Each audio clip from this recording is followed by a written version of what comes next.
السلام عليكم، تحية من قناة وصفات فدوى. أرحب بكم جميعا في وصفة اليوم اللي هي من وصفات الجدات. راحين نحضروا مشروب أو سيرو كيما اللي نشروه من الصيدلية للقضاء على الكحة والسعال الحاد. الوصفة هذه يشربوها الكبار والصغار، ما فيها حتى مواد ضارة. وأنا قبل أيام كانت عندي كحة حادة، وبعد ما جربت الوصفة هذه تاع اليوم جابت معايا نتيجة والحمد لله.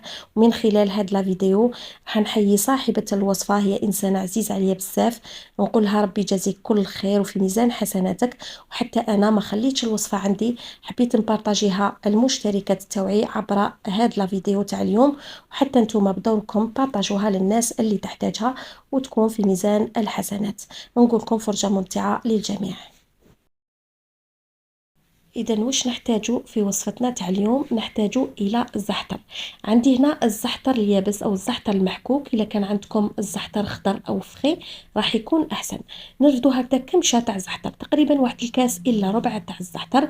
نحطوه هنا في صفاية ونغسلوه مليح تحت العين من التراب. بعدها نجيبو قدر ولا طاجين يكون هكذا غامق، نحطو فيه 2 لترات تاع الماء، ونحطو فيه هذاك الزعتر اللي كنت غسلتوه من قبل.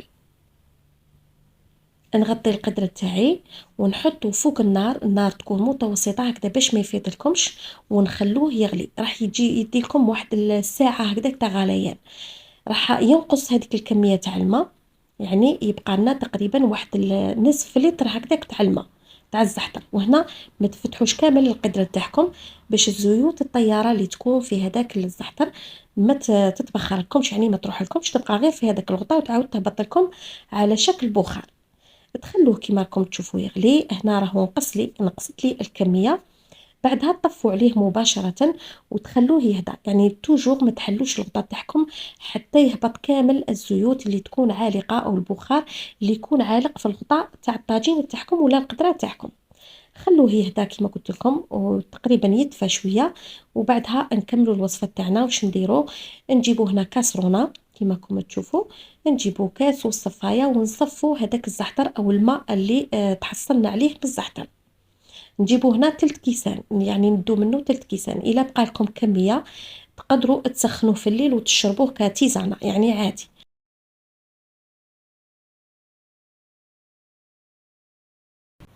اذا بعد ما درت 3 كيسان تاع الماء تاع الزعتر، نضيف له كاس ناقص اسبوع تاع السكر. والسكر هنا يبقى على حساب الكميه اللي حبيتي تحصلي عليها. هنا كاس ناقص اسبوع يدير الكميه لباس بها. يكون عندك احباب ولا يكون عندك العائله كامل مرض ديري هذه الكميه. الا حبيتي كميه قليله ديري نص كاس تاع السكر. درت له اون طرونش تاع سيترون او شريحه ليمون. غطيت الكاسرونه تاعي نحطها على نار متوسطه باش هكذاك ما يفيضكمش هذاك السكر ويخسر لكم الغاز تاعكم او الفرن تاعكم. دونك غطوه وخلوه يطيب، يديكم واحد نص ساعه هكذاك تاع طياب. بعد ما تشوفوه نوعا ما عقاد كيما راكم تشوفوا، هنا ديروا تجربه حين تحصلوا على هذا السيرو، يعني ما يكونش كيما العسيله، يكون هكذا نوعا ما يعني جاري شويه. ومن بعد راح كي يبرد يولي كيما السيرو اللي نشروه من الصيدليه. ديروا هنا تجربه صغيره، تجيبوا صحن حطوه في الثلاجه وبعدها حطوا فيه هكذا قطرات من هذاك السيرو وشوفوه. اذا هبط لكم هكذا ثقيل دونك هذا هو القوام اللي حابين تحصلوا عليه. مباشره واش نضيف 5 تاع العيدان تاع القرنفل. كما تعرفوا القرنفل راهو مفيد ومفيد جدا في زمان الشتاء. وكما راكم تشوفوا معايا هذا المشروب ما فيه حتى حاجه اللي تضر لا للكبار ولا للصغار، يعني القرنفل مع الزعتر وشريحه الليمون ما يضروش كامل. غطيت الكاسرونه تاعي وخليت هذاك السيرو حتى يبرد وتحصلت على هذا القوام. شوفوا يولي تماما كيما السيرو اللي نشروه من برا.